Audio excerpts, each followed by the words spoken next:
She left him on a Tuesday. 3 years of marriage erased with a note on the kitchen counter. No warning, no fight. Just gone. "I love you," she wrote, "but I'm not in love with you." Words that made no sense, yet somehow made perfect sense to everyone who heard them. He thought they were happy.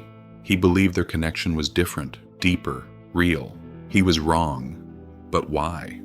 What invisible force turns love into apathy? What cruel game makes two people who once couldn't bear to be apart suddenly unable to bear being together? The answer lies in a truth so uncomfortable that we've built entire industries to hide it from ourselves. What if I told you that everything you believe about men and women, about attraction, about love itself, is a beautiful, necessary lie? What if the greatest philosopher no one talks about already exposed this lie 2 centuries ago? And what if, in trying to make men and women the same, we've only made them more miserable? Tonight we pull back the curtain on nature's most elaborate deception.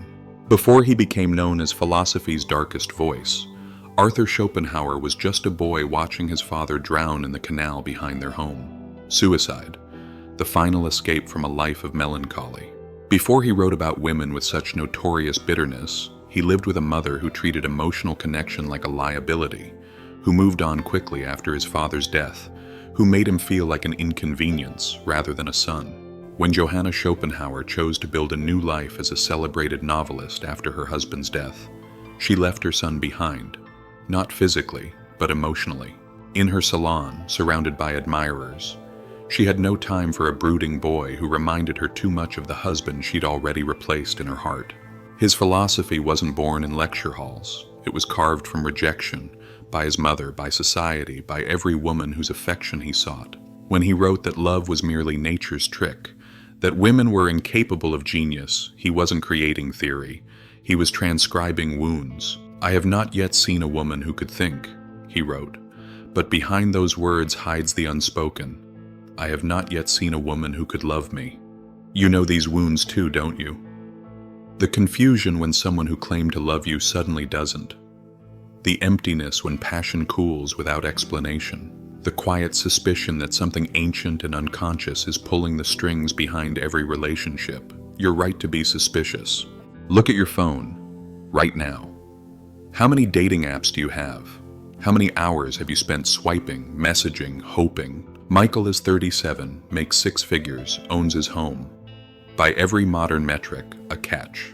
Night like most nights, he sits alone in blue light, thumbs moving mechanically across faces. 5 years of digital searching. Hundreds of conversations started. Dozens of first dates. 3 relationships that lasted longer than a month.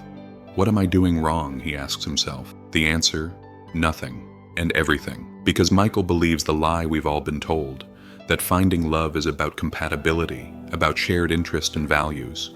That connection is rational, intentional, chosen. Schopenhauer would recognize Michael immediately, not as a failure, but as someone beginning to see the machinery beneath the illusion. The painful recognition that human connection has never been what we pretend it is. The truth? You don't choose who desires you. Something older than thought, deeper than culture, makes these choices for you. It feels like free will. It's anything but. When a woman looks at a man, she doesn't consciously assess his ability to provide and protect, but something ancient within her does. When a man is drawn to a woman, he doesn't deliberately evaluate her fertility and youth, but his biology performs this calculation without his awareness. Man can do what he wills, Schopenhauer wrote, but he cannot will what he wills. You think you're choosing. You're merely following a script written by evolution, not happiness. Rebecca met James at a friend's wedding. Their eyes locked across the reception hall. That magical moment rom-coms promise exists. 6 months of passionate courtship, 3 years of marriage, 2 children. Perfect. Until it wasn't. "I don't know who I am anymore," she whispered to her therapist. "I gave everything to our family, to his dreams." James told his friends a different story. "She changed. The woman I married disappeared the moment we had kids." Neither understood the truth. That what they called love was a biological transaction disguised as spiritual connection. That chemistry that made them inseparable, the dopamine, the oxytocin, the serotonin, was never meant to last. It was meant to bind them just long enough for conception, for the establishment of a stable environment for offspring. Nature, having achieved its goal, had no reason to maintain the intoxication. Love, Schopenhauer wrote, is nothing but the conscious manifestation of the will to live, the concentrated expression of the will of the species. In simpler terms, love is the sugar coating on the pill of reproduction. When Rebecca cried at night, she wasn't mourning lost love.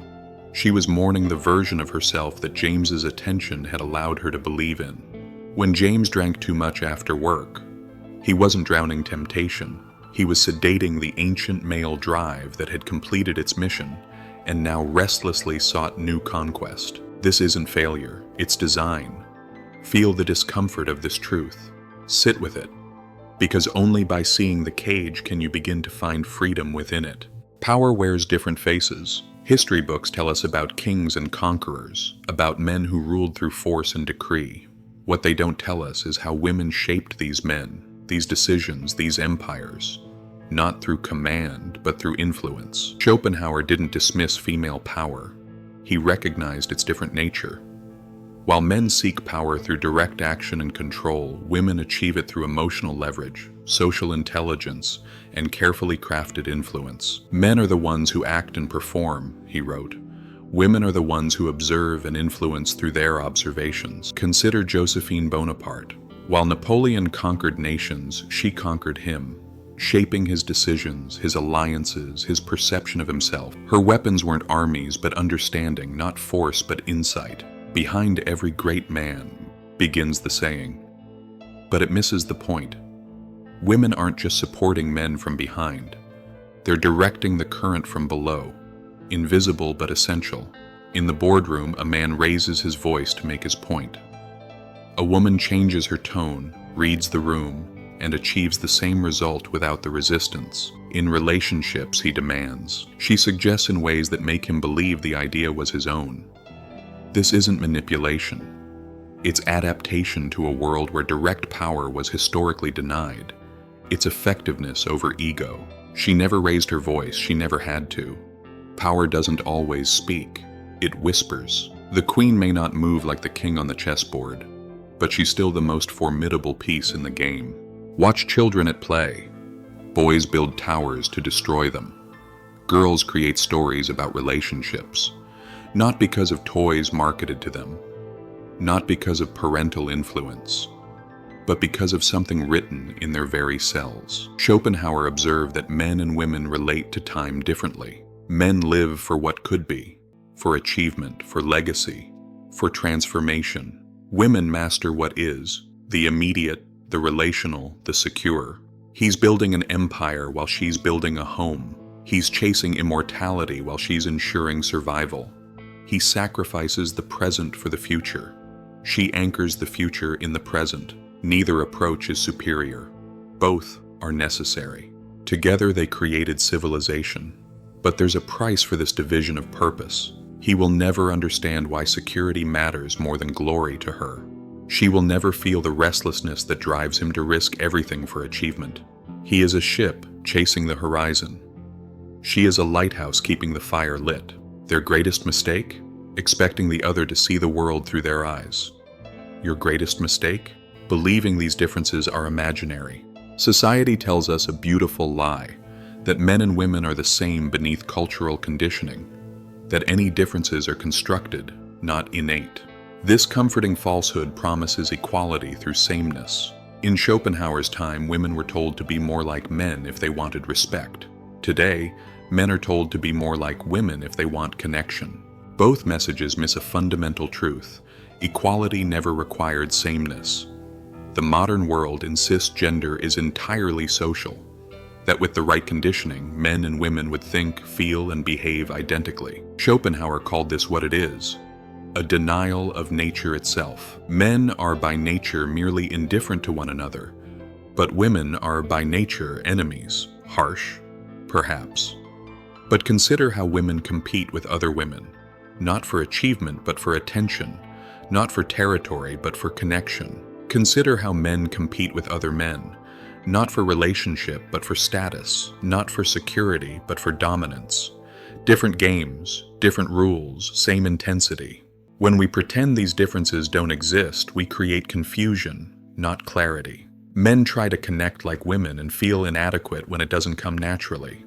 Women pursue achievement like men and wonder why it doesn't bring the satisfaction they expected. We are building a world on the belief that the sun and moon should shine the same way. A man sits in therapy, unable to express emotions he can't identify.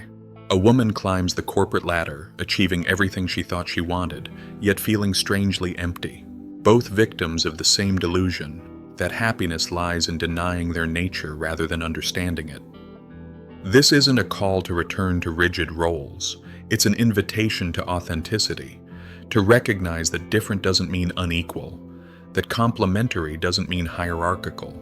Look again at relationships that fail, not at the surface reasons, the arguments about money, about chores, about in-laws, but at the deeper patterns. She resents his emotional distance but doesn't see how his provision of security is his expression of care. He resents her need for verbal connection but doesn't understand that in seeking his words, she's seeking his presence.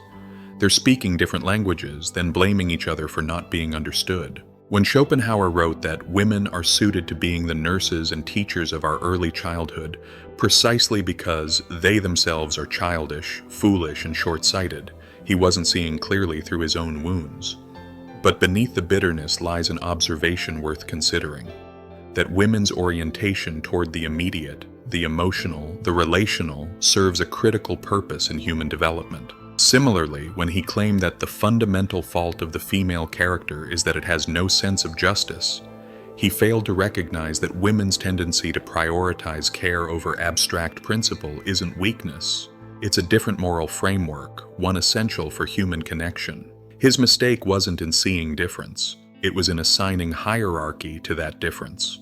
Your mistake might be denying difference altogether. Schopenhauer believed happiness was negative, not the presence of pleasure, but the absence of pain.